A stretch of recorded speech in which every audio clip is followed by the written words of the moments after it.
So he asks about puja. And he said, as far as I understand, it's about the 5 elements and the 5 senses. But puja literally refers to the worship ceremonies that we do. So our yagna ceremony is a form of puja. That's the fire ceremony that many of you took part in. Our arti ceremony is a form of puja. People in temples perform different types of puja depending on the type of temple it is. The forms of puja are very, very varied. Before we get into the elements of it, though, it's really important to clarify that even though there are all these rituals, what Puja Swamiji emphasizes over and over and over again is that the rituals are not for God. What we are sort of indoctrinated to believe is that, well, this ritual makes Goddess Lakshmi very happy, and this ritual makes Ganesha very happy, and this ritual makes, and so you're doing the rituals to make God happy, and therefore God will give you something. So I'm performing a Lakshmi puja to make Lakshmi ji happy, and then Lakshmi ji will bless me with prosperity. Or I'm performing a Ganesha puja to make Lord Ganesh ji very happy so that he will remove the obstacles in my path. Okay, so the concept is very sweet, but Puja Swamiji reminds us all the time, the rituals are not for God. God isn't being made happy because you're offering rice or you're offering ghee or you're offering this or you're offering that. It's not this makes God happy or that makes God happy. What makes God happy, all of God, in all of God's manifestations, is for us to be connected to God, for us to love God, for us to go to God. And it doesn't matter what name or what form you use, whether it's one of the myriad names or forms in the Indian tradition, whether it's any other religion, any other name, any other form, it doesn't matter. What makes God happy is when we love God and when we are connected to God. Think about it for a moment just in your own life. Let's say you have a child and your child failed their math exam. Now, you knew they could pass their math exam. They're very smart. But the night before the exam, they were out at a party. You told them not to go. They went anyway, and they failed their math exam. Now you're very angry. So, what does your child do? Makes you breakfast in bed, right? Day after the report card comes out, child shows up at your door, breakfast in bed, card that they've made that says, best dad in the world, right? Now, you know this child has done this because he failed his math exam. So you're not so happy with it. I mean, it's nice to have breakfast in bed, but you're not nearly as touched. You're not nearly as ready to give blessings. You're not really nearly as pleased with the offering as if that same child had simply brought you a cup of water, but just because he loved you.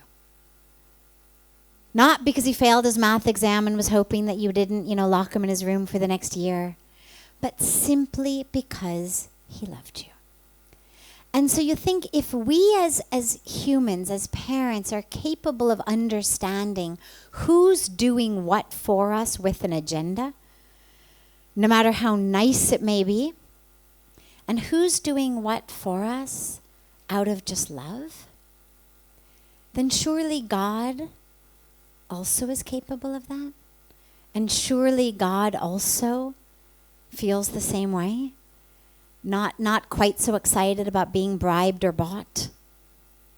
So Puja Swamiji always emphasizes it's the love, and that the whole point of a ritual is to make you spiritual.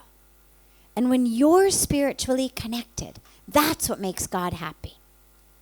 So I'm going to give you a moment about the 5 elements and the 5 senses, but it's really important to understand that really what puja is a way for us to focus our mind, our energy. You know, you get into a relationship for long enough and you forget the rituals. You start to take each other for granted. You forget every once in a while to show up with flowers.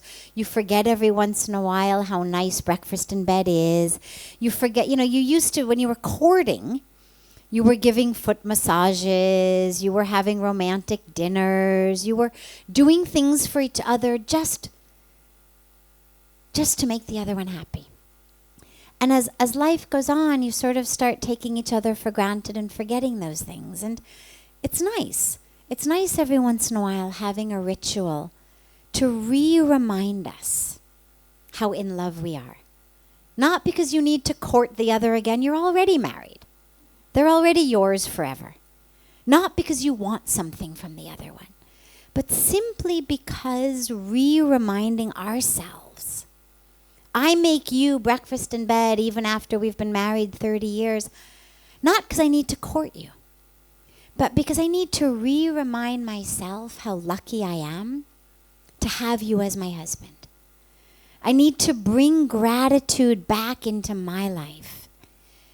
And so getting up early while you're still lying in bed and making breakfast in bed is a way for me to recultivate my love and my gratitude for you.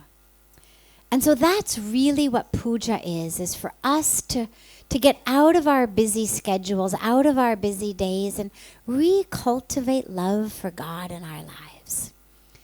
Now, that being said, yes, in puja we offer back the 5 elements. So we offer earth in the form of flowers usually. We offer water. We offer fire. We offer air and ether, incense, waving. Why do we do that? Again, just as a reminder, oh God, you have created these 5 elements. What can we possibly offer you back? Everything on this earth is made up of those 5 elements. Everything I have to give you is yours anyway. I mean, really, what can I give you? All I can do is take that which you've given me and, mold it into different forms and offer it to you in different ways. Whatever I make for you, it's made out of the 5 elements which you gave me. So it's a way of saying thank you and reminding ourselves all of that which we have, you've given me.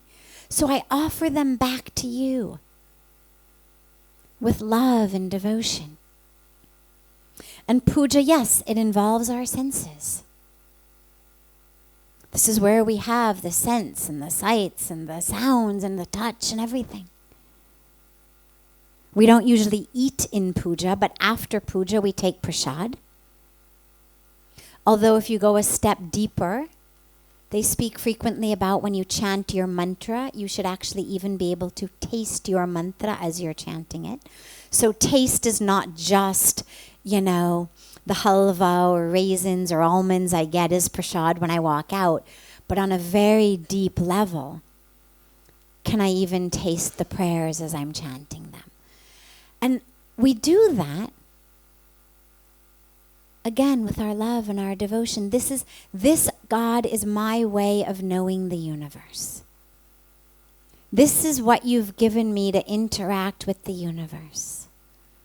Fill my senses. You, God, you fill my senses.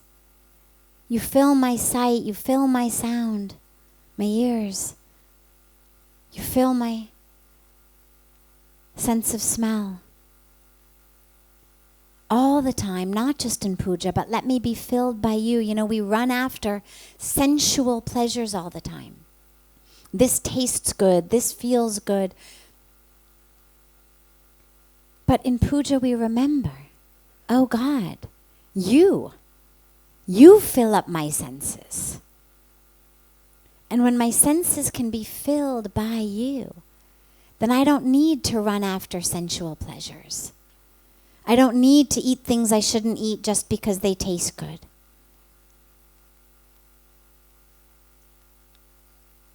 You fill up my senses.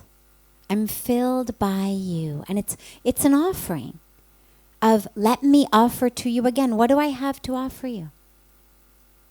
I have my words. There's a beautiful, beautiful mantra we chant that says, oh God, all of that which I do with my hands, with my actions, with my senses, I offer it all to you. Everything I do, with any part of me, I offer it to you. And so that's where these elements come in. It's all just an offering to God. An offering. Whether I'm offering flour, I'm offering water, ultimately what we're offering is ourselves. Yajna, which is the word used for the Havan ceremony that we have. Literally, the Sanskrit, the definition of that is sacrifice. I was speaking about this yesterday at our International Women's Day Yajna. But, you know, Indian culture, Hinduism, it's not about sacrificing goats or sacrificing virgins or sacrificing people. I mean, you know, that's not the tradition. It's gotten warped. That's not the tradition of sacrifice. It's I sacrifice my senses to you. I offer them to you in your fire. Purify them. I offer you everything I do, everything I think, everything I say, everything I feel. I offer it to you. That's the yajna. That's the sacrifice. And so that's ultimately what all pujas are rooted in, is giving the self. You could give all the flowers in the world, all the water in the world, all the rice in the world. But if you don't give your ego, if you don't give yourself, if you don't give that which is keeping you separate, nothing's going to get you there. That's why they say, offer yourself to the fire. And then we become one with God.